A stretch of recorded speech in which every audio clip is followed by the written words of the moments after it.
Hanggang kaninang umaga, nag-iikot pa rin ang mga taga-barangay para tiyaking walang naiwang mga kabataan at kababaihan sa mga bahay. Lalo-lalo itong tabing baybay ay maalis po namin, lalo-lalo na yung mga kabataan. Mag-iwan na lang po kami ng isang matanda sa isang bahay para madali lang po kung talagang lalaki ang tubig, makakalis po kagad.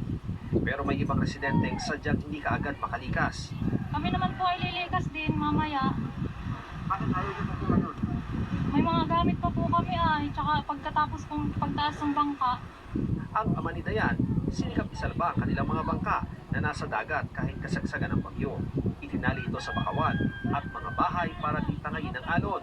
Nasa 200 pamilya naman ang nasa Sabang Elementary School, karamihan sa kanila nakatira sa coastal areas. Gaya ng isang ginang na 2 linggo pa lang mula ng mga anak. Hirap po at may maliit po ay. Yung bahay po namin ay mababa pa ang pistoy. Baka po tumaas ang tubig. Kagyat na tulong ang hiling nila. Ang ano lang po namin ay di yung tulong na manggagaling sa pamahalaan, sana po yung makarating. May mabuting kalooban, may mabuting puso para sa aming mahihirap. Ang ibang pamilya naman sa hotel lumikas para palipasin ang bagsik ng bagyo. Pagdating ng tanghali kung kailan nasa ibabaw mismo ng keso ng bagyo, mas lumakas pa ang hanging umubugong pa sa lakas. Ilang bahay ang nasira gaya ng isang ito sa highway na nagiba. May mga punong nabuwan at mabalang sa Maharlika Highway. Mabutit kaya pang dumaan sa gilid ng mga sasakyan. Agad din naialis ng MDRMO at mga pulis ang sagabal sa daan.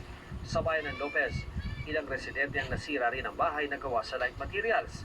Hindi patuloy ang natutuyo ang mga bahang iniwan ng mga bagyong Opel, Pepito at Quinta sa bayan ng Lopez at Calawag. Ang pagdaan ng bagyong Rolly, panibago na naman daw na banta ng pagbaha sa kanilang lugar.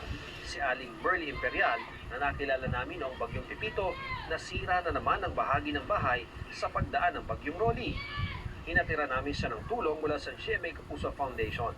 Maraming salamat po sa Kapuso Foundation at talagang daog pang palad po niyang inaabot ang mga katulad naming nasa kagipitan.